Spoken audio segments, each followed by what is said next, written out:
नमस्कार दोस्तों। पुराने ज़माने में फ़ारस में खुसरो शाह नामी शहज़ादा था। वह रात को अक्सर भेष बदलकर सिर्फ एक सेवक को अपने साथ रखकर नगर की सैर किया करता था। संसार की विचित्र बातें देखकर अपना ज्ञान बढ़ाया करता था।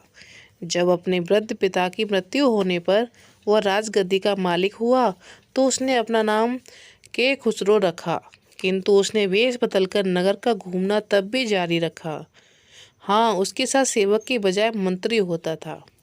एक दिन इसी तरह नगर भ्रमण करते हुए वह एक गली में जा पहुंचा।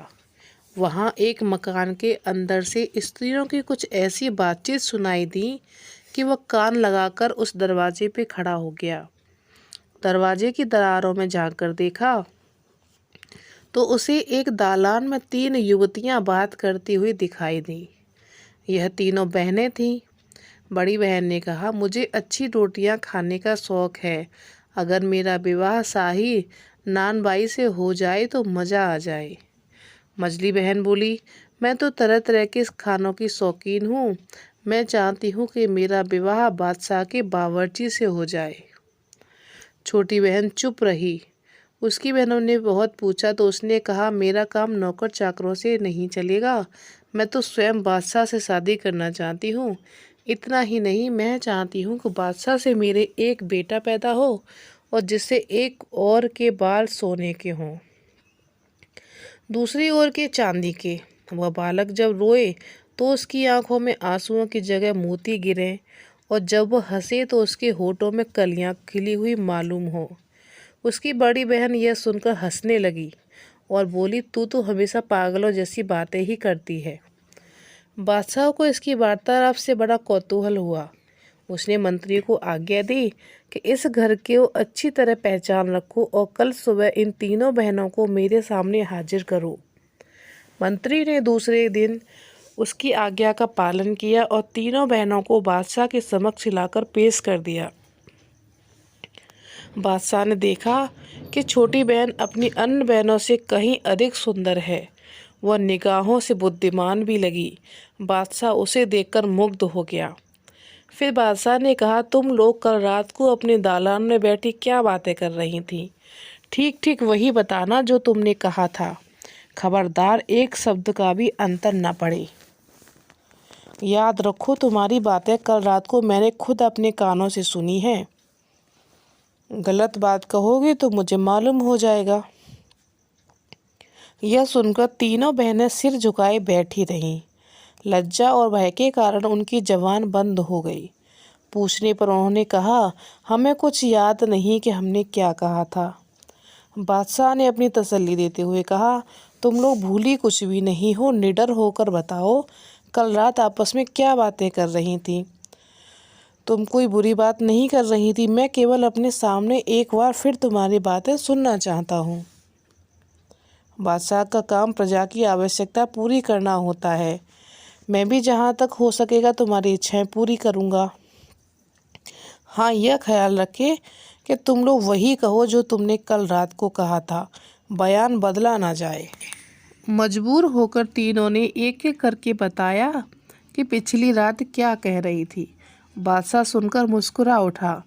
उसने अपने नानबाई और बावर्ची को बुलाया और नानबाई को बड़ी तथा बावर्ची को मछली का हाथ पकड़ा दिया और कहा, इन लोगों को बढ़िया रोटी और सालन खिलाते रहना। उसने मंत्री को आदेश दिया कि इसी समय काजी और गवाहों को बुलाकर इनका निकाह पढ़वा दिया जाए। छोटी के लिए कहा, जैसे ही इसकी इच्छा थी इसके साथ मैं विवाह करूंगा और यह विवाह पूरी शान शौकत से होगा, उसी तरह जैसे ही मैं किसी राजकुमारी को ब्याह रहा हूँ। मेरी शादी की इसी समय से तैयारियां शुरू कर दी जाएं। यह कहने के बाद उठकर दरबार को चला गया। बड़ी और मझली बहन की शादी उसी दिन क्रमशः नानबाई और बावर्ची के साथ हो गई। छोटी का विवाह बड़ी धूमधाम से बादशाह के साथ कुछ दिन बाद हुआ। उसे शाही जनान खाने में पहुंचा दिया गया। दोनों बहनों की छोटी के भाग्य से बड़ी ईर्ष्या हुई। वे सोचती और आपस में कहा करती, छोटी का तो एक बात मुंह से निकलने पर ही राजपाट मिल गया।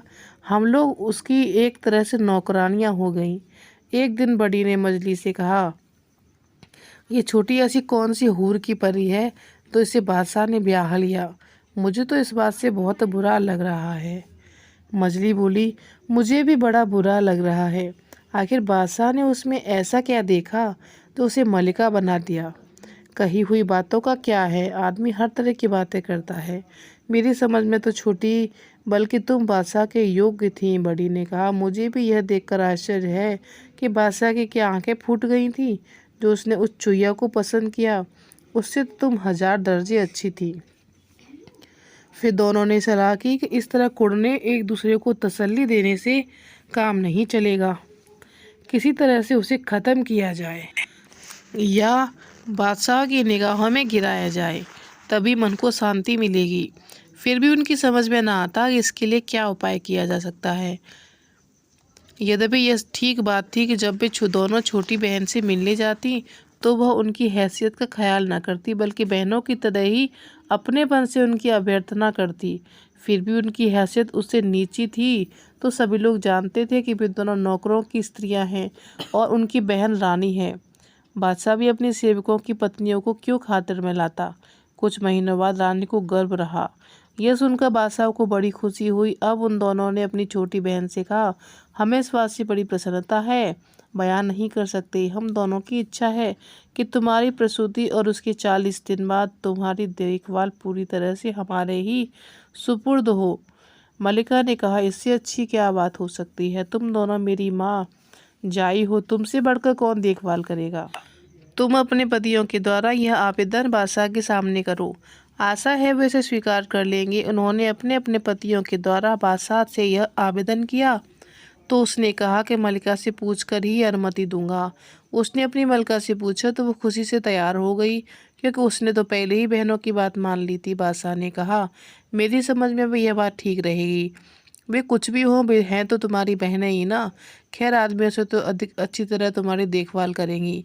इस बातचीत के बाद बादशाह ने दोनों बहनों को प्रसूति के समय मलिका की देखभाल करने की अनुमति दे दी। वे दोनों महल के अंदर रहने लगीं। अब उन्हें अपनी दुष्टता और कार्यान्वित करने का अवसर मिल गया।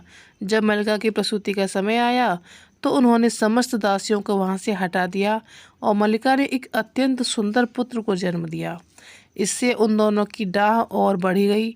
उन्होंने चुपचाप उस बच्चे को महल के बाहर पहुंचा दिया और एक मरा हुआ पिल्ला लाकर रख दिया। बच्चे को उन्होंने एक कंबल में लपेट कर पिटारी में रखा, एक नहर में बहा दिया। महल में आकर दासियों को दिखाया कि मलिका ने मरा हुआ पिल्ला जना है। सब लोगों को इस पर बड़ा आश्चर्य हुआ, किंतु बादशाह को जब यह मालूम हुआ तो उसका क्रोध से बुरा हाल हो गया। वो कहने लगा, मेरा मरा पिल्ला जानने वाली रानी का मैं क्या करूँगा, मैं उसे मरवा दूंगा। संयोग से मंत्री भी वहाँ मौजूद था। उसने समझा बुझाकर बादशाह को क्रोध शांत कर दिया। जिस नगर में ईर्ष्यालु बहनों ने बच्चे वाली टोकरी बहाई थी, वह शाही बागों के अंदर से जाती थी। सारे शाही बागों के व्यवस्थापक यानी बागों का दरोगा का स्थान उसी नगर के किनारे था। उसने नहर में से टोकरी बहते देखा तो एक माली से कहकर उसे निकलवाया, क्योंकि नहर में इधर उधर की चीज़ें नहीं आनी चाहिए। देखा तो उसमें एक अत्यंत सुंदर बालक था। दरोगा को देखकर आश्चर्य हुआ और टोकरी में रखा बच्चा नहर में कैसे आ गया, लेकिन उसने अधिक सोच विचार नहीं किया। वह निपुता था। बच्चे को उठाकर अपनी पत्नी के पास ले गया और कहा कि भगवान ने यह बच्चा हमें दिया है। उसकी पत्नी भी बड़ी प्रसन्न हुई और बच्चे का पुत्रवत लालन पालन करने लगी। दूसरे वर्ष मलिका ने फिर एक पुत्र पैदा हुआ। इस बार भी उसकी बहनों ने वैसे ही दुष्टता की। बच्चे को बाहर जाकर नहर में बहा दिया और मलिका के नीचे एक मरा बिल्ली का बच्चा लाकर रख दिया। महल में फिर से मातम सा छा गया और बादशाह का क्रोध फिर आसमान छूने लगा और उसने मलिका का वध कराने के लिए फिर कही। इस बार भी दयालु मंत्री ने समझा बुझाकर उसे मलिका को मरवाने से रोका। मलिका पहले से अधिक अपमान की स्थिति में रहने लगी। उधर जिस टोकरी में बच्चा रखा था वो फिर बागों के दरोगा के हाथ लगी। वह इस बच्चे को भी पहले की भांति पालने लगा। कुछ दिनों के बाद मलिका को फिर गर्भ ठहरा। बादशाह को आशा थी कि इस बार संतान ठीक ठाक होगी, लेकिन दोनों दुष्ट बहनें अब भी वहाँ मौजूद थी। उनके मुंह खून लग चुका था। इस बार मलिका की बेटी हुई। मलिका की बहनों ने उसे भी नहर में बहा दिया। उस टोकरी को भी बागों के दरोगा ने निकलवा दिया। और ईश्वरीय देन समझकर इनका लालन पालन करने लगा। उधर दुष्ट बहनों ने मशहूर किया कि मल्लिका ने छछूंदर जना है। इस बार बादशाह अपना क्रोध बिल्कुल नहीं संभाल पाया। उसने कहा, ऐसी जीव जंतु पैदा करने वाली रानी से बदनामी ही होगी, इसे जरूर मरवा देना चाहिए।